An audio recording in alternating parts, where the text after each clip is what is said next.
Hey, listener, just a quick content warning on this episode. There is a implied physical assault that may be of a sexual nature. So if you don't want to hear us talk about that, just go ahead and skip this one. We'll see you next week.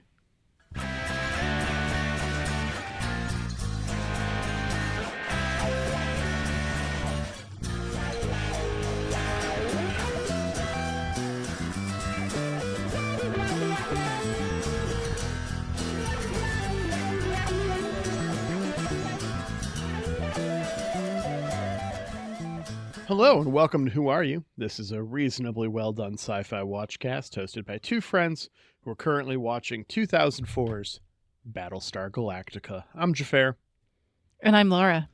And we're here today with Season 1, Episode 3, Bastille Day. I'm just going to go ahead and note, I don't know if you're going to ever hear this, listener. I know we had said Scott from Grey 17 was going to be on this episode. We're recording this as a contingency plan because there were some travel issues. So if you don't hear this, none of this matters. But if you are hearing this, just wanted to give a shout out to Scott still. We're going to get him back on later at some point. We'll schedule something. And go listen to Especially the Lies, their new Deep Space Nine podcast that just launched.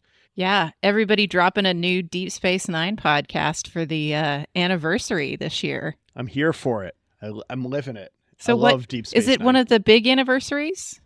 31. Oh. Well, sometimes you just got to celebrate on the prime numbers. Yeah, I think it's 31. Or it's got to be more than that because I think Voyager is 30 this year. It would have overlapped. 1993. Okay, 31. So 32. 32. Well, regardless, Scott, if you happen to be listening, hope everything worked out. And listener, if you're listening, you hope the same for Scott.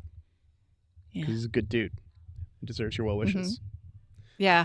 And I really, really do want to talk to Scott about this episode because I feel like he is much more qualified than I to have thoughts on this episode. I literally have parts of my notes where I'm all like, and Scott's going to fill this in for you, so don't talk about it too much. Yeah. I've written down.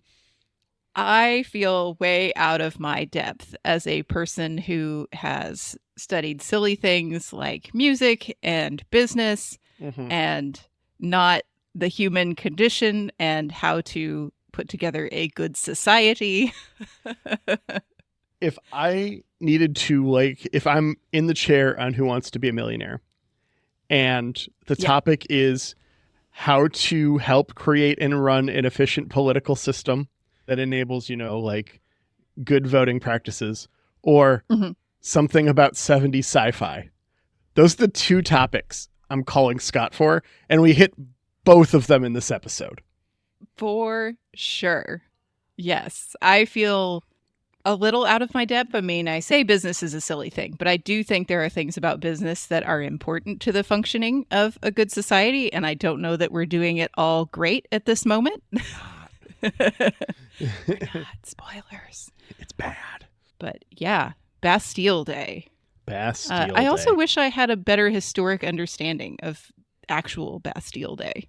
I feel like I should understand it, but there's so much history that a lot of it blends together in my mind, and it's weird, but a lot of history I have kind of landmarked by what was happening in music at that time, because you had to study so much music history in my degree. But that's not necessarily useful to understanding social stuff all the time. Commemorates the storming of the Bastille on July 14th, 1789, and the unity of the French people a year later. And the Bastille was a prison. Yeah. Yeah, the right? Bastille was not a good place. It was for political prisoners, yes? Yeah, it was political prisoners during the French Revolution. I think that's how they say it. Sure. Don't add us French people. I put my Duolingo French down a little bit ago and haven't picked it up, so... Yeah. So that's one thing that I feel is kind of ambiguous in this episode, and we can get into the nitty-gritty details of the episode in just a minute, but we're told that these prisoners on the Astral Queen are dangerous. They're, hardened criminals, murderers, etc. But they were all on their way to parole hearings. Yeah. And then we get it's a very interesting little fact because how often do you have prisoners in media where literally the entire group of prisoners being portrayed was on their way to a parole hearing? Like the fact that that's the entire imprisoned population was all due for parole hearings. I'm not sure if that due for parole hearings. I'm not sure if there's a difference there in the terminology. Yeah, I mean, I believe it was the hearing, so like they could be turned down, I guess, is the sticky point there. And we're not totally clear whether they're all actually dangerous people or, some of them might be politically motivated like the gentleman we meet later. Yeah. It's a very interesting situation, though. And so they're talking about a couple of things. Lee kind of soft pitches his freedom points thing. Oh, no. I think we should start at the beginning because we did not actually talk about why we're needing to talk about the Astral Queen. Oh, my first note is his tie gained whiskey. Yeah, so that's where we open, is him checking out his whiskey. So we're talking about the difficulties that lay before the remaining human population here. They've found a source of water. The liquid water they found is salt water, but the ice is pure. And it's going to take a lot of dangerous manual labor in order to harvest this ice and melt it so that it can be used by the fleet. And that's going to be significantly easier than taking a bunch of salt water on and trying to purify it. Which makes me wonder, how could that be the case when you have such an efficient water reclamation system, Galactica, that famously... It can handle everything but salt? Yeah. Like, one bad Taco Tuesday in the mess hall and the entire water supply is fucked. Like, I refuse to accept that. Yeah, that's interesting. And they keep referring to JPs, and I'm embarrassed to admit that I don't know what a JP of... I think it's a unit of water that they're referring to. I don't think it's a real unit of water, but it might be. Okay. I was like, I don't know. I just assumed that it was made up. Yeah. Okay. So this is just a touch of like the world building jargon of we're just going to keep using our acronyms and we don't necessarily need to explain them to the audience right away, like the CAG. Yeah, like we're not going to bother explaining most of this stuff. Because you're just dropped into our world. We're not doing this for your benefit. Yeah, if you search JPs of water, the first 5 things are all references to this episode of Battlestar Galactica. Hilarious, yeah. So, they referenced it in the earlier previous episode when we blew the water tanks or whatever, but yeah. The Battlestar Wiki says that JP is never fully defined. Okay. I feel better now. Mm-hmm. But yeah, we have not enough people on Galactica to do this. Yes. And our civilian fleet presumably doesn't have a bunch of like tough guy, 1,000 of them. No construction cruise ships made it. Yeah. Yeah. The oil riggers we're all in Caprica. Yeah.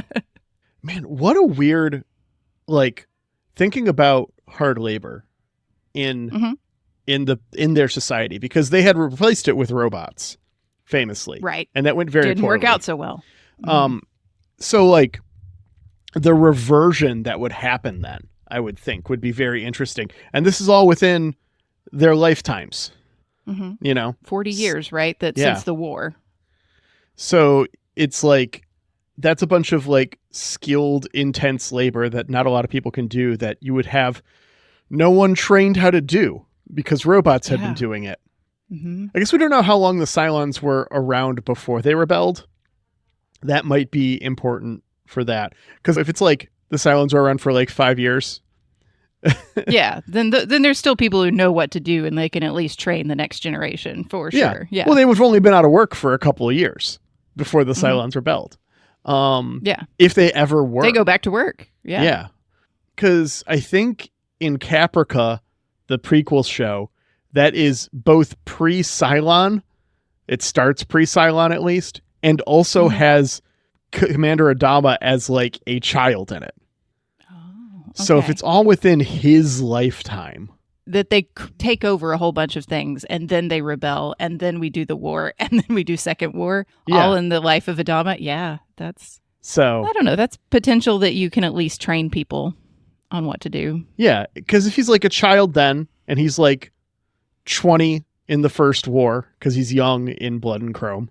Mm-hmm. So yeah, there'd be people to train. It's just interesting to think about. And it's interesting to think about, too, if you had all those robots taking over, even if it was only 5 years or whatever, and we get in this war, we get rid of all the robots, the people that can do that technical hard labor Mm-hmm. would be getting paid a lot. And I mean, they are now for things like being on an oil rig in the middle of the ocean or whatever. You would have to incentivize people to go take that dangerous work again. Mm-hmm. An economic shock for sure. Yeah. I wonder if this is what's going to end up happening in our society with things like AA art, as it becomes apparent that it cannot replace anything useful or be used instead of, or hopefully that's the case and not, it just gets shoved down our throats for the rest of our lifetime because it's miserable and cheaper.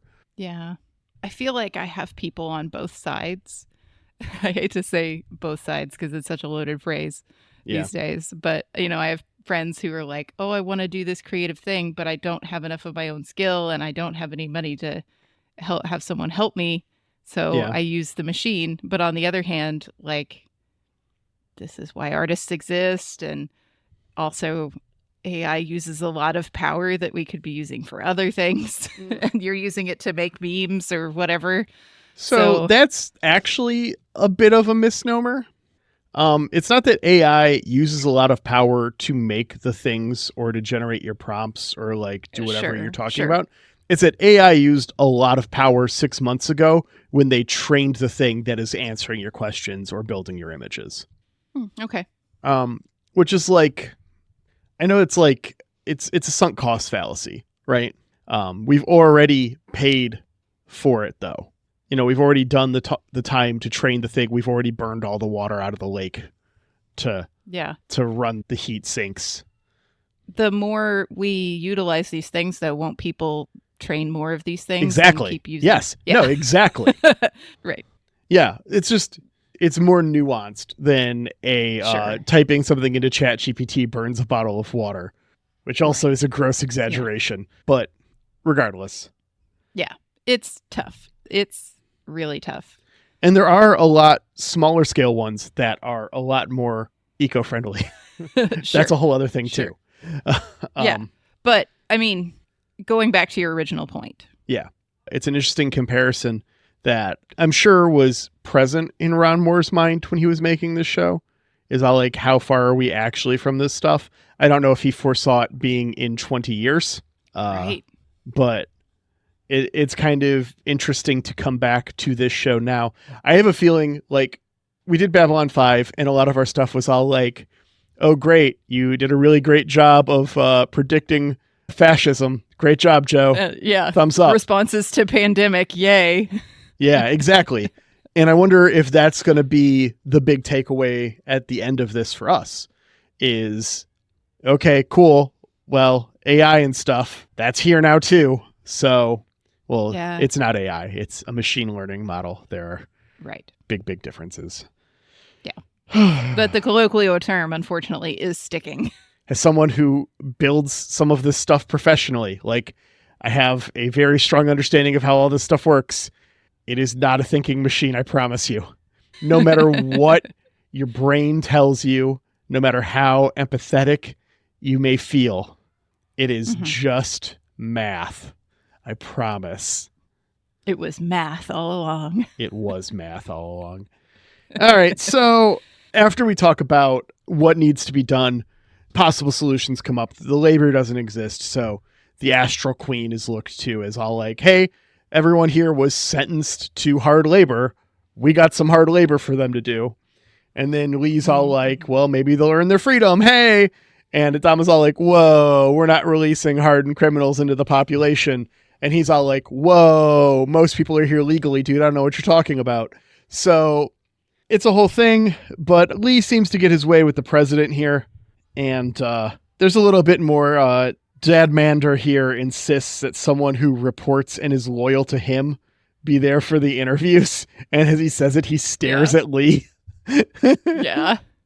Like, well, you're clearly out of the structure now, son. So make your bed and sleep in it. And it's just all like, this is a lot different than what Lee directly, explicitly asked for last episode at the end, where he's all like, I'm still going to be in the chain of command. I'm still going to report to my dad. I'm still just a major. She's all like, no, you're not in the cabinet. You're going to help me understand military stuff. And how quickly that has changed. Yeah. Well, Commander Adama rejected the premise. He was not here for it. Yeah.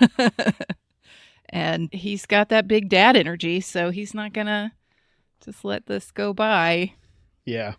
So we have 1,000 prisoners-ish. Yeah. Is that right? Was it 1,500? Why do I have that number in my head? Somewhere around 1,000 and under 2,000 prisoners. Okay.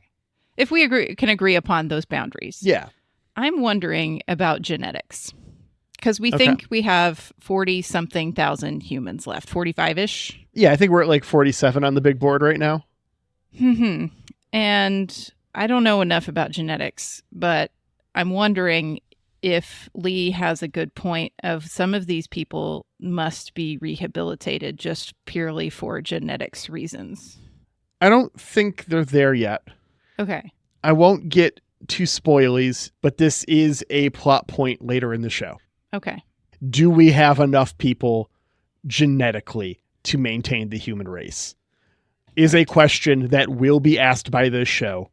So it seems like that has to come up at some point, and these people might have to be involved in that in some way. Like, we might have to figure out how to reintroduce somebody. Yeah. At least some of this population. At one point, one of the more science-y people in the show does the math and comes up with a hard number. Yeah. Once it feels we like cross Gaius should have already line. been thinking about that, but... Yeah, I mean, Gaius can just see it as an excuse to fuck around, I'm sure. Yeah. That's his way. Gaius sucks. So they're talking about this officer. Billy gets Duwala assigned to it. Yeah, weird. He's got a little crush. And Commander Adama tells Captain Adama how he really feels as they walk out of there. Lee goes to the Astral Queen for some volunteers, and Tom Zarek, known terrorist, steps out to decline the offer. Now, do you know this guy? I don't know this guy. This is Richard Hatch.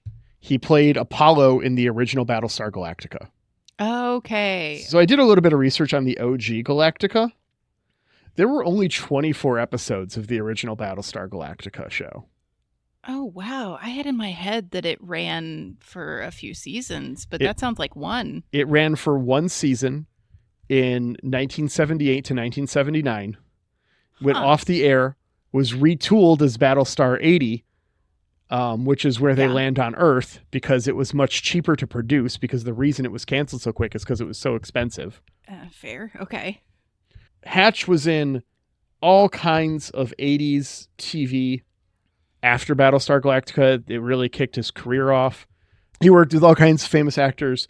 You didn't happen to see if he was credited in Airwolf at all, did you? I should have checked.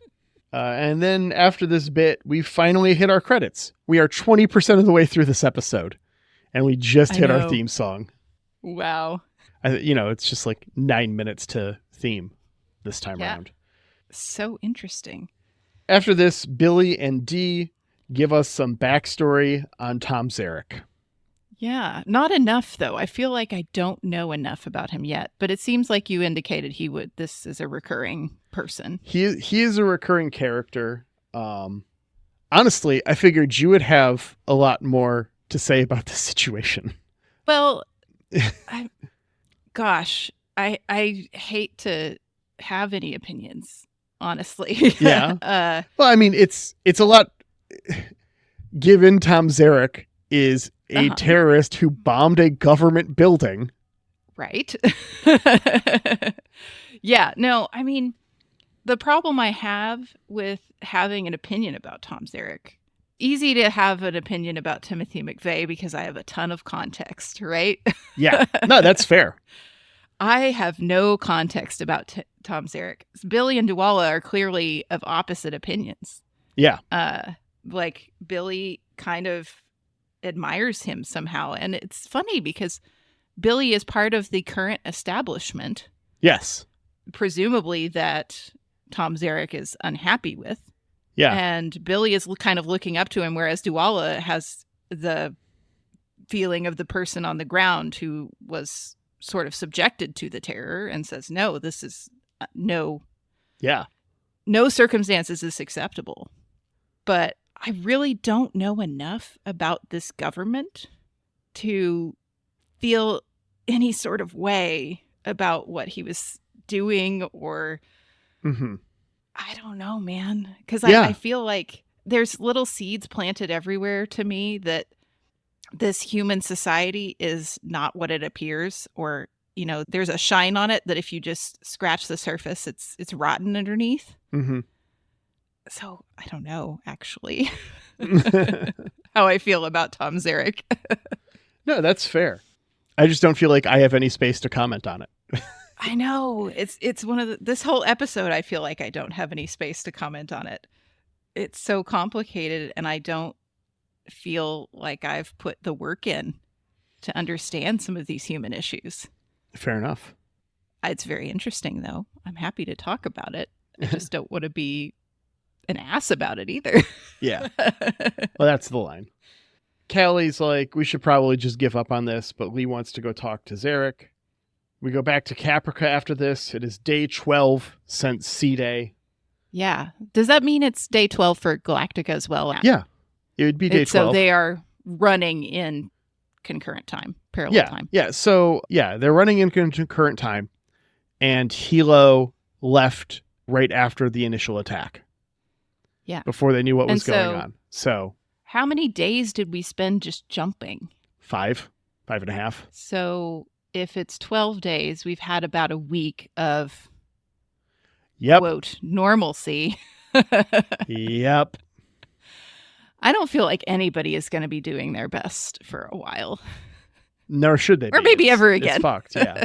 Okay, but anyway, so Hilo and Sharon are looking for people, and we see 6PT and Doral. Or do we want to call her 6PT if she's on Caprica? I have been saving the 6PT to be exclusively the 6 that one only interacts with Baltar. With Gaius. Okay. It's the one who helps him do his homework. So she's 6PT. Oh, good. I like that. So yeah, Doral and A6 are watching in an empty city here. Again, 6 is a little bit sad and sympathetic, I think. And Doral is much more pragmatic. 6 is talking about humanity as their parent. And Doral is saying that parents must die for children to thrive. Yeah. Huh. I mean, that's an attitude. It's an attitude. I don't know. Sometimes I feel that way about our government filled with octogenarians. Not, maybe die is too strong a word, but you understand the poetic license. Yeah. Lee talks to Tom, who is clearly trying to guilt Lee with every action here. Lee mentions reading Tom's banned book. While something else starts to happen around them. The prisoners take control, and Lee fights off a few before getting tackled. While this is going on, Billy and Dee are talking about how large Billy's mouth must be to be able to fit his giant feet inside of them. For real. Yeah, Billy is not good with women. I think I said that in a previous episode, and I stand by this statement. I'm getting vibes, though, from Tom Zarek a little bit about, like, chaos is a ladder from Peter Baelish in the Game of Thrones. Like, he sees this as like, well, this is my opportunity to wreak havoc and change things. But I'm pretty sure that's how more people die, Tom.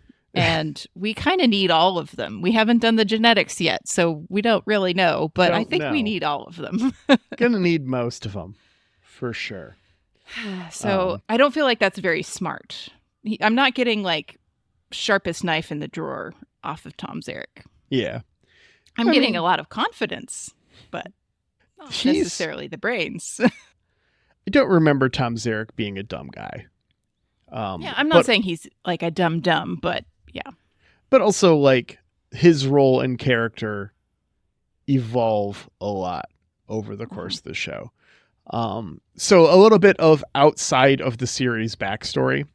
Richard Hatch spent most of the late 90s trying to convince NBC or anyone who would listen to do a Battlestar Galactica sequel, not a reboot, but a sequel to the 79 series that would erase Battlestar 80 from canon. Okay. I haven't heard anything good about 80, so... To the point where he mortgaged his house to fund the production of a trailer to try and drum interest. Wow, that's belief. And so he does all of this work, and then NBC, who has the TV rights, announces that they're doing a reboot and they're putting Ron Moore in charge. And Richard Hatch was initially not chill about this. Not that he should have been, to be clear. He was definitely fucked by the studio. And he was a true believer, too. I will never, urge you to give sympathy to a mega corporation, listener. Sure. I don't think anyone who's listened to more than 30 minutes of me talking would feel that way. But he did kind of get screwed there. But Ron Moore made a point of kind of reaching out and trying to make it right. Bridge the gap, yeah. And bridge the gap. And so Richard Hatch coming on this show was big steps. And then him signing off on the reimagining as much as he has.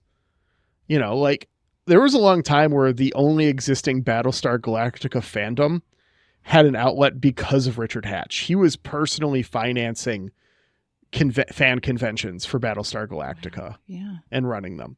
Like, he was really, really trying to get people into it again and to have it have a renaissance. And it did, and he was a part of it. But it was also not his show, not his vision, not his character. Yeah. And so I can't imagine that feels good. And I don't think if I were in his position, I would have been involved in the reboot in any way. Yeah. I admire Ron Moore making that connection then. And also, I feel like this role is really written to his strengths and maybe even a little therapeutic for You're not him. wrong. There's definitely shades of that. Of like, we need to tear whatever's going on down. We need to follow the will of the people. Yeah. Like, it rings with a slightly different voice with that backstory. I love that context. I love it. Can I tell you what I wrote about the next scene? Yeah. So we go over back to Galactica. Mm-hmm. And Starbuck roasts Gaius. Yeah. Then she roasts Flat Top. Mm-hmm. Ty is not amused. She roasts him too. Yep. Those are my notes. Yep. I wrote, Ty is a dick and Kara is spicy about it. Yeah. Yep. Yeah. So Flat Top, I guess, has been coming in a little hot on his landings, right? Yeah.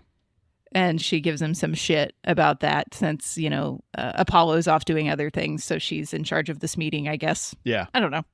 And Flat Top gets kind of like joked about, but I think he also gets the point. Like, sometimes it's okay to just like give somebody a little shit, to lightly tell them like, knock it off.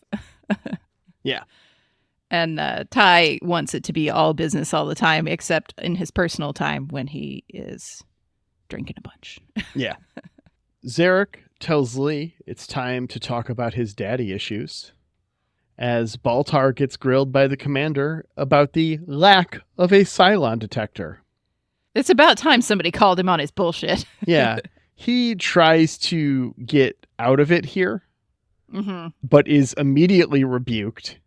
And 6PT to the rescue, or maybe not, because she urges him to ask for a nuke in order to build the Cylon detector. Now, she gets scary. Now, we've been talking about what exactly is going on with Baltar and 6PT, right? Mm-hmm. We haven't really come up with anything definitive. I feel like it's been kind of like I could see it going either way. Yeah. Could be friend, could be foe, could be internal manifestation, could be microchip in brain. Yeah.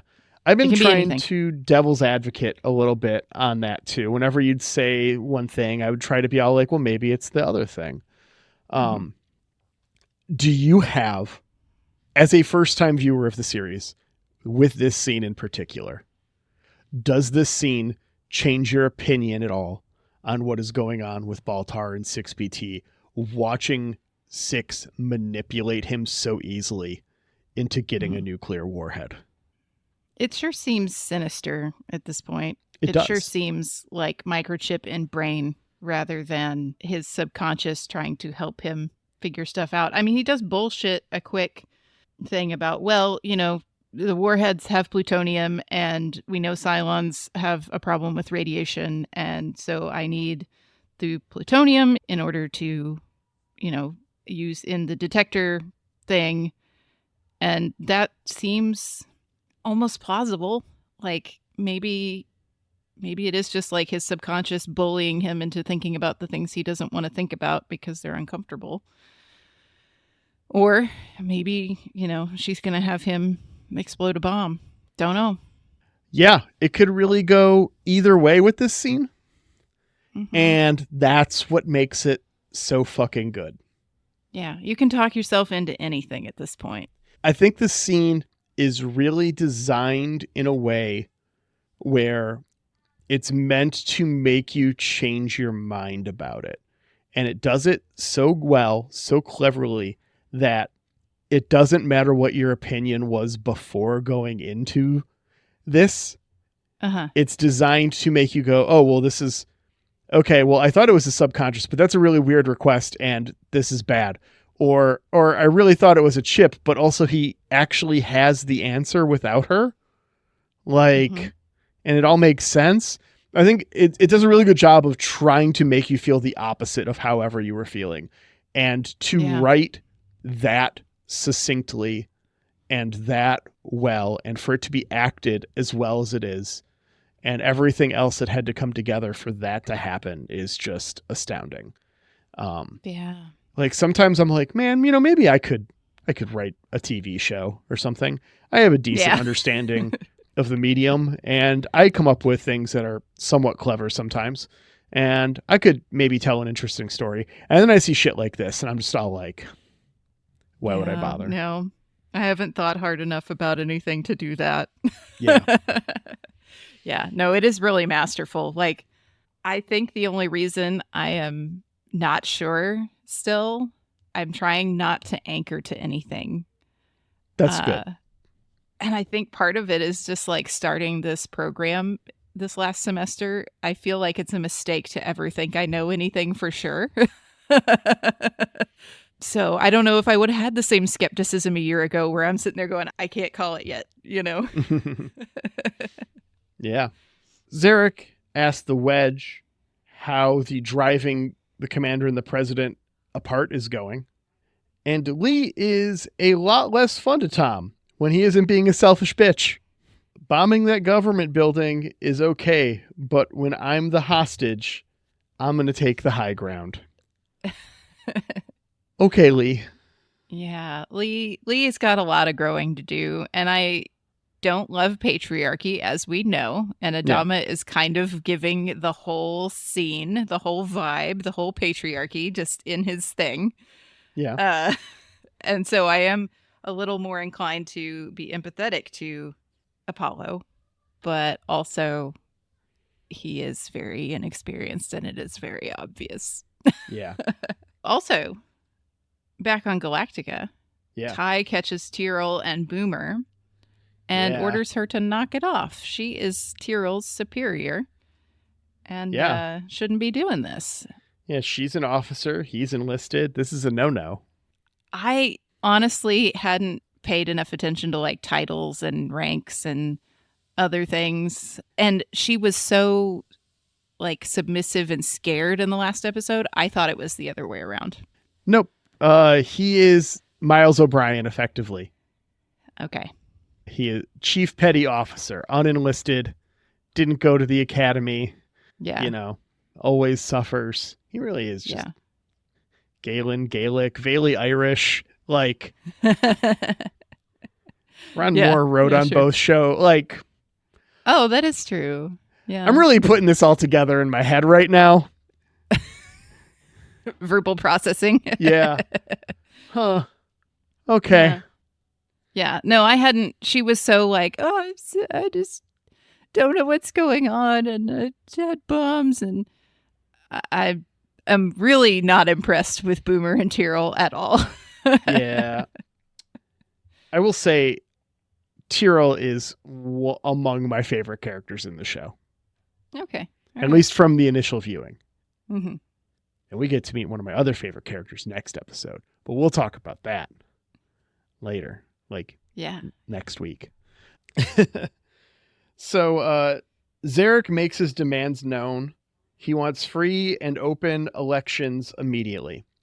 As we said before, it has been 1 week, 7 days since the fleet was jumping every 33 minutes. Right. And I said normalcy with air quotes around it. 1 week of normalcy where we lost a whole bunch of water and we had to shoot down a possibly enemy combatant ship filled with nukes. Like, it has not been a very normal week. Crisis is not over. And crisis time is not election time. Typically, no. If it's not on a normal schedule, like, I mean, if you're having a crisis, but you have a normally scheduled election, I think you should probably go through with that. But I don't know. I mean, crisis time, historically speaking, with election time is not good for the elections. It never really works out in the best interest of the people. And this is why you have in the law set up a succession plan. Like, everything was legal. It was predetermined that, like, this is how this is going to go if something goes bad. Yeah. And then you get back on the schedule. Yeah. But Zarek just wants chaos as a ladder at this point. I wish Scott were here to ask about the logistics of an election for 50,000 people. Yeah, me too. That's actually something I was really looking forward to talking to him about. Yeah. In this environment, too. Yeah. The president and the commander discuss the situation, and we won't be negotiating with these terrorists since there's no political gain for us this time. Fuck you, Ronnie. I mean, I would hate to be Laura Roslin. Like, this is just the worst. She's in the worst position of anyone, I think, on the show. Yeah, and it wasn't bad enough, so they gave her cancer. It's bad. Yeah. I mean, she's right to be concerned about destabilization and terrorism, but I don't know how you make any right decision in this context. I have no idea what's right. And I don't think anybody does until they're done. Till it's already happened. Hindsight is 2020. Starbuck is also a sniper. Yeah, what can't she do? She's a real modern woman. Crack pilot. Apparently she was also a great teacher, which, you know, we can talk about next week. And a sniper. Yeah, it's a bit much.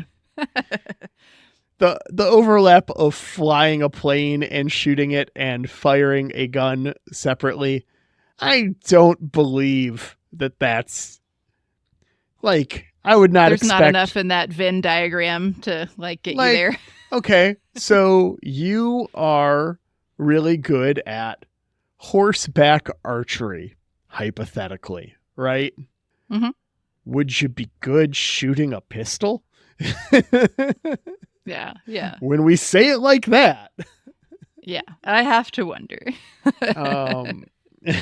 But so she's going in with the Marines. I do believe that she's probably the best marksman alive at the moment. That's fair to me. I don't know if she was actually trained as a sniper. And if she's just using bravado here. Yeah.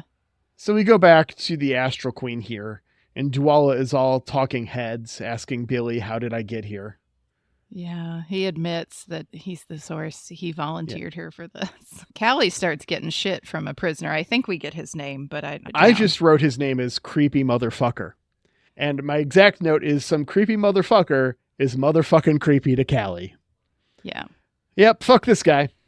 Yeah, this isn't really lending toward the political prisoners argument. This guy actually seems violent and dangerous. Yes. And the fact that he's also so close to Zarek doesn't really speak well for Zarek. For sure. It's meant to be a detractor. It does its job for the story there. Yeah. And then we get Tom Zarek being all, but her emails about Rosalind. Yeah.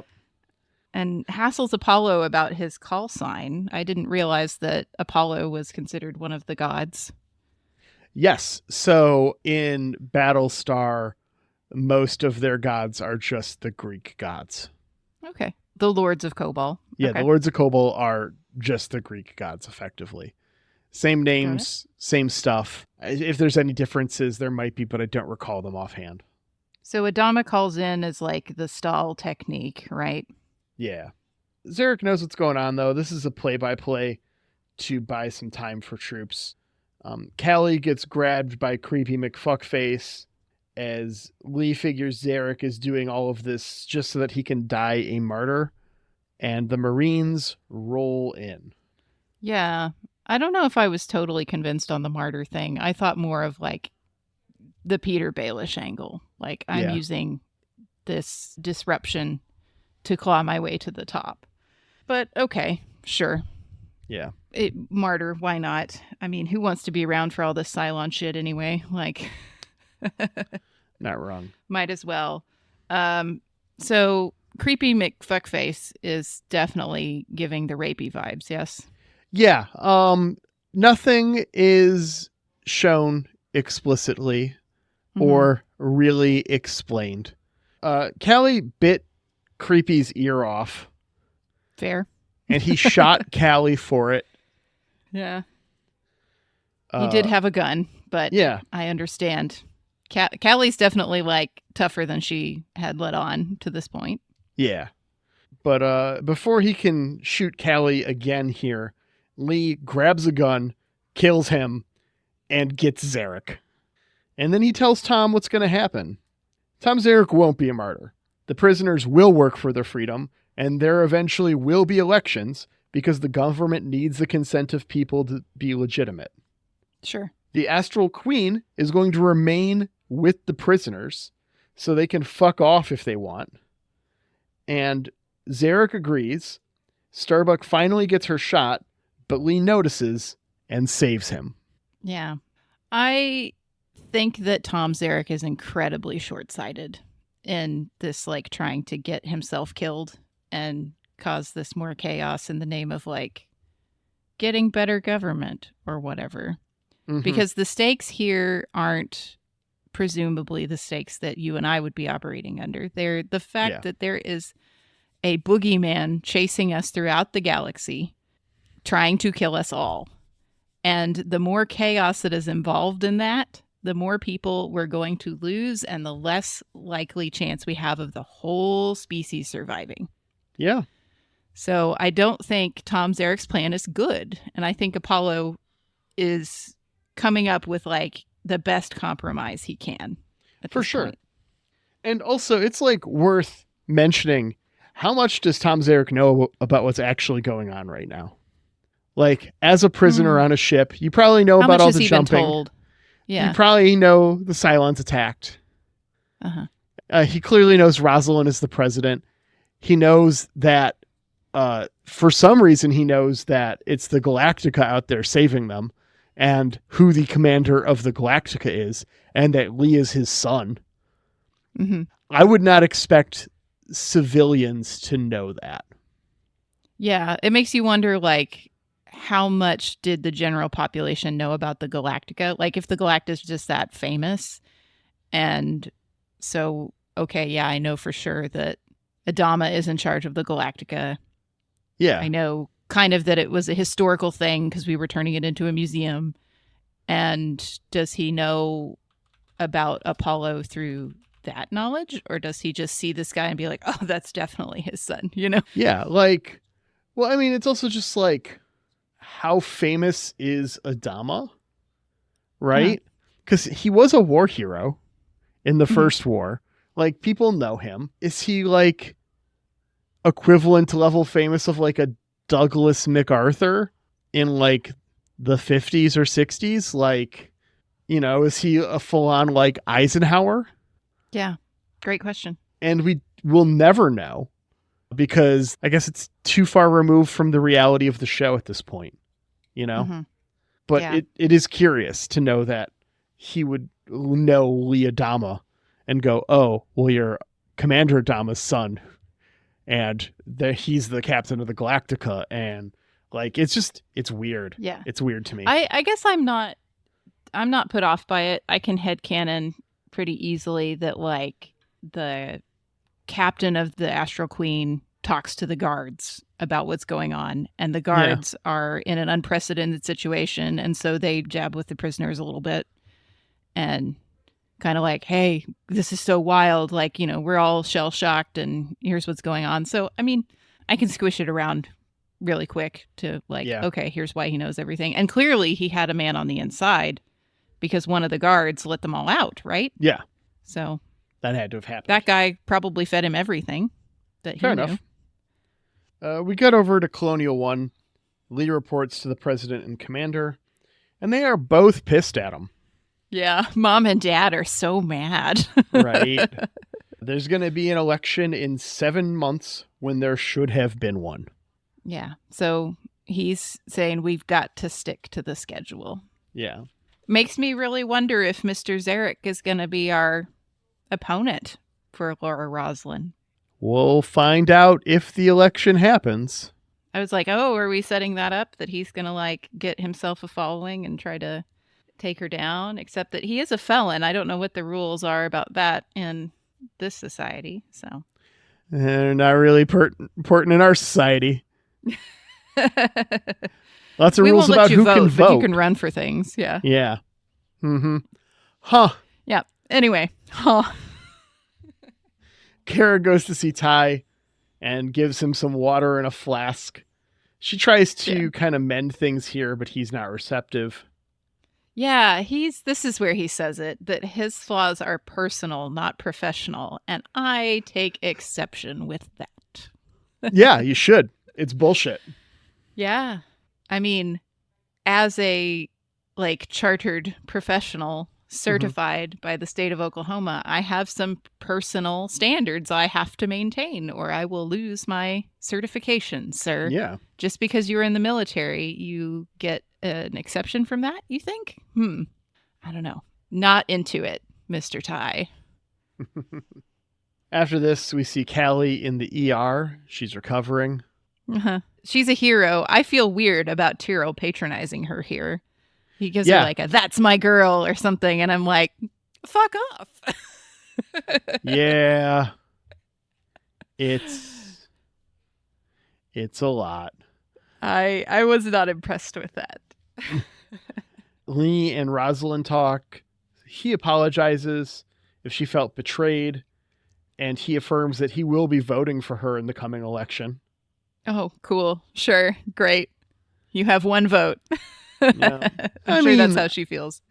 I get it. Like, of the principles to stand on, that's it's pretty good one. She does admire his commitment to the law. Like, she's got a lot on her plate, but it is nice to know that the people around you have standards. Yeah. Did you love her cool book she's reading? What book was it? I missed it. She's just reading a book, but it had the corners cut. Oh, yep. They all do. This is great. I love the corners. So she finally comes clean to Lee that, well, you've committed me to an election in 7 months, but I might not be here in 7 months. Yeah, I've got cancer. She tells him he's the second person in the fleet to know. It's just him and Billy right now. Oh, yeah. I was struggling for a second to remember who the first was, but it would be Billy, wouldn't it? Yeah. So she swears him to secrecy and says, like, that's why I need to see Galactica's doctor, like, soon. Yep. And that's the episode. I feel like every episode is a cliffhanger. Every episode is leaving me needing another one. Show's real good. Yeah. So, on a scale of 1 to 12 colonies, where would you rate this one? Oh, I feel unqualified to rate this episode, too. It left me with so many things that it was like, I don't know how to have an opinion about this. I'm not smart enough to have an opinion about this. But it's stuff we need to think about and I'm worried about. And, you know, if you can put it into our modern context, it's scary as fuck, right? For sure. You know, just thinking about the problems that we have today with the prison system and justice and maybe elections. Who knows? I'll give it, I mean, it's certainly above average. Well, I don't even know what average is for this show yet. Yeah. But for my standards of like all shows, this Okay. is above average. So I think I could give this like a 10. This does a lot of really good world building. It does a lot of good setting the stage for the rest of the season. And there's some stuff in here that's very apparent that it's table setting for the rest of the season. And we're given timelines on things. But there's other things that are more innocuous that are also table setting for future plot lines. And that's the kind of stuff I always appreciate and I always really feel good about in an episode. I mean, the fact that there is a scene in this episode that is so good that it makes me doubt my ability to write television in an effective manner. Like, why would not even my ability to, but like, why would I bother? Because I'm never going to come up with anything this good. Means I've got to give it high marks, right? Sure. So I'm going to go ahead and give this a 11 out of 12. Okay. Good ep. Yeah, really good. A lot of thinking material in there, and it's uncomfortable. Speaking of uncomfortable, next week we've got Season 1, Episode 4, Act of Contrition. A crisis forces Commander Adama, Lee Adama, and Kara Thrace to finally face a ghost from the past, the late Zach Adama. Ope. Ope indeed. Well, we'll be talking about that one next week, but we have to say a couple of thank yous before we shove off the podcast coil and retreat from your ears for 7 days. And the first of those thanks, as always, is to Jeremy Siegel for composing our lovely new theme music. Thanks so much for putting that together, and thanks so much for doing the original Who Are You theme as well, Jeremy. We appreciate the hell out of you and all the work you do. I hope you have a really great new year. I saw you got to play a New Year's Eve gig, which is always a blast. Yeah, I did one of those back in my grunge band days. It looked like a whole lot of fun. I hope you had a great time. And thanks so much. You can find more of Jeremy's work online, jeremysiegel482.bandcamp.com, Needler Jaguar, and probably like 5 or 6 other bands on Spotify that I should get a list from him. We're going to need a list. Yeah, we're going to need a list, Jeremy. You have to send us a list of all the things you want us to put out there, and we'll put them out every time. All right? Thank you so much. And thank you to Angry Duck Time Machine on Instagram for the podcast artwork. Aaron, thanks so much for editing this episode, probably. Who knows? Yeah, I don't know if you're going to edit this episode or a different one of the same coverage, but, you know, thank you. We put you through a lot. We appreciate it. Yeah, and thank you to you, the listener, for being here. I hope you're enjoying Battlestar as much as I am so far. Yeah. And if you want to find us, I hope that we've gotten the Discord up in more places. I think we were working on making sure we had the right kind of link to go on the show notes, but it is on the website now if you need that. Cool. And we'll see you next week, Internet. Bye.